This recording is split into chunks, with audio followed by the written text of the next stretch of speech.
and that is the center. And at this point, I have the spectator riffle shuffle the two halves together. Now, it happens that some spectators are not going to be able to do a good riffle shuffle. We don't care, because the principle I'm about to explain can be done with a very clean riffle shuffle or an extremely sloppy one. It's not going to be effective. So if the spectator is shuffling in big clumps, it doesn't matter. In fact, if the spectator can't riffle shuffle at all, we make use of a solution provided years ago by Paul Curry, who suggested that for that type of spectator, you simply ribbon spread the two halves of the deck and encourage the spectator to push them together. And in so doing, the end result is, in fact, a riffle shuffle, even though it looks a little different. That is what's being accomplished. Now, despite the fact that the deck is legitimately being shuffled here, there are certain characteristics of the deck that are retained thanks to the Gilbreth principle. Now, the Gilbreth principle was first put into print in the linking ring in July of 1958, when Norman Gilbreth published Magnetic Colors. And I encountered this a few years later, and it has infatuated me ever since. It is something a bit too complicated to explain here in terms of why it works. Suffice it to say that it is a thing of terrifying beauty. At any rate, because of the Gilbreth principle, despite the fact of the deck being shuffled, there are certain things we know about the deck. Now, I'm going to have the deck shuffled by 4 members of the audience, which would seem to screw things up even further, but in fact it won't. I'm going to divide the deck, as I say, in approximately fourths, but that's a lie. I'm not dividing the deck approximately into fourths, I'm dividing the deck exactly into the fourths.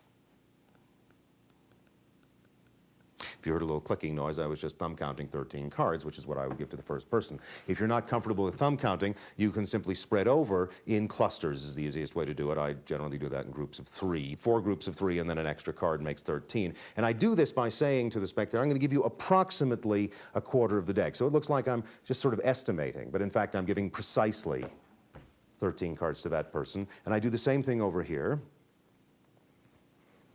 And of course the last set contains 13. So each of these is now legitimately shuffled by the various participants, and it seems to be giving further chaos to the condition of the deck. However, I do know still a fair amount about what's going on with these cards thanks to that Gilbreth principle. I gather these packets back, and despite the fact that they're shuffled, I'm going to work with them in a particular way, so I have to keep them paired in my own mind. The first and the second packet go together. They form a pair, a group. Now, I don't care if they're in reverse order, but I do care that they link together, and the same is true of these two over here.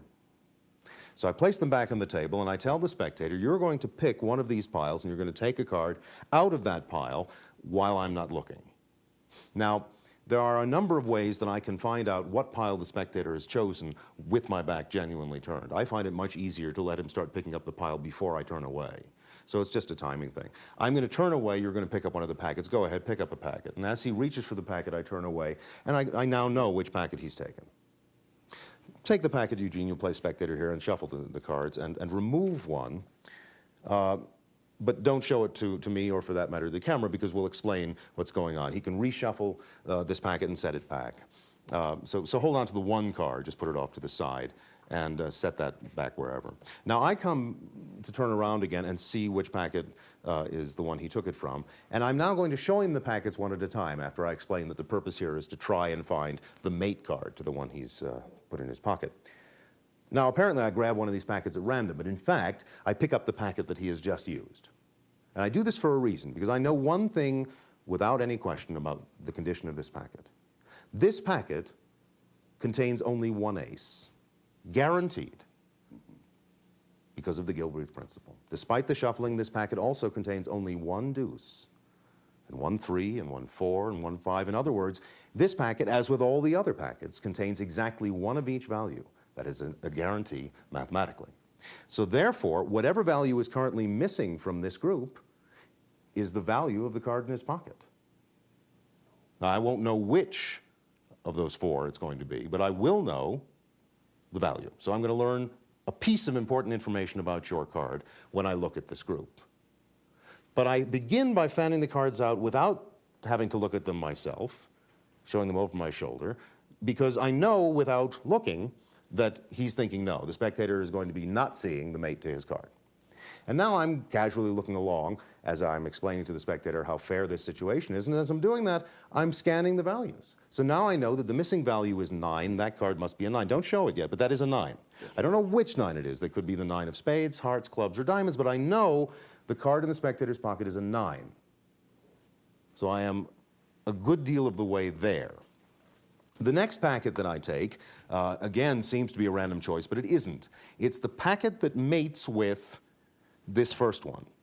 So in this case, because this second packet was taken, I would next go to the first.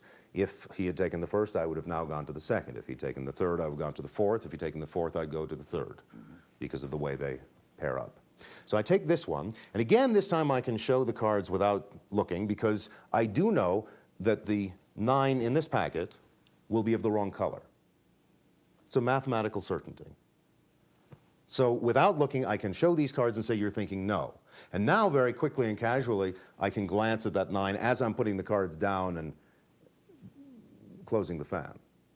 And so I have just spotted a black 9. I now know that this is a red 9.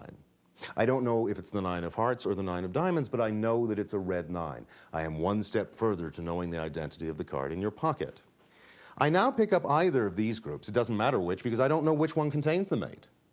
It mathematically could be either one. So I grab one, and I fan it out. And this time, as I'm fanning it, instead of fanning it here, I start the fan a little further forward so I can spot.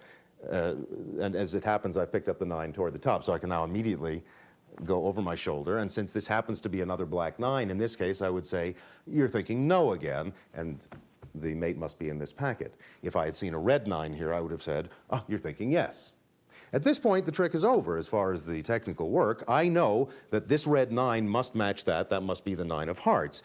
To build up the situation a bit, as you saw in the presentation, I divide red and black, and I narrow it down in that way. I have some fun with the spectator as I narrow down to eventually 2 cards, and then eventually to 1 card, and we hit the guaranteed applause cue pose, and the routine is over.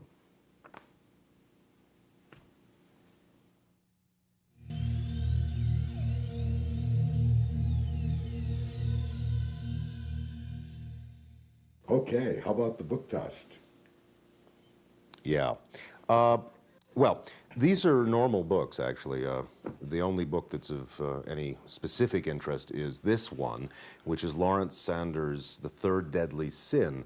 These two, although in fact extremely good books, have nothing to do with the routine other than adding a little bit of mud to the fact that there's only one book involved. This is a bestseller. It's still on the market after having been in print for a good number of years and will continue to be. And they don't tend to change the way in which the book is laid out in the paperback editions, so that even though the cover changes, the contents stay the same. And as long as they do, you'll be able to do this test with a bona fide book that you could even find in someone's home, in which case you can do it with their book.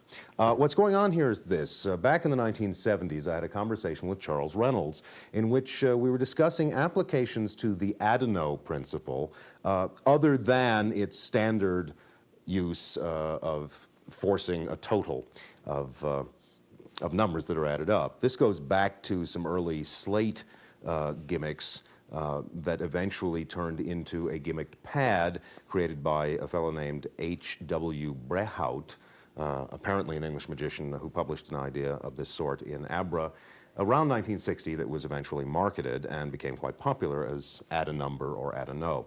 The idea is it's a switching device. People write things down and then the things are switched. In this case, what I'm using here is a simple sleight of hand means to accommodate that, although you are welcome to do this routine with any of the several dozen gimmicked versions that are available from your favorite dealer.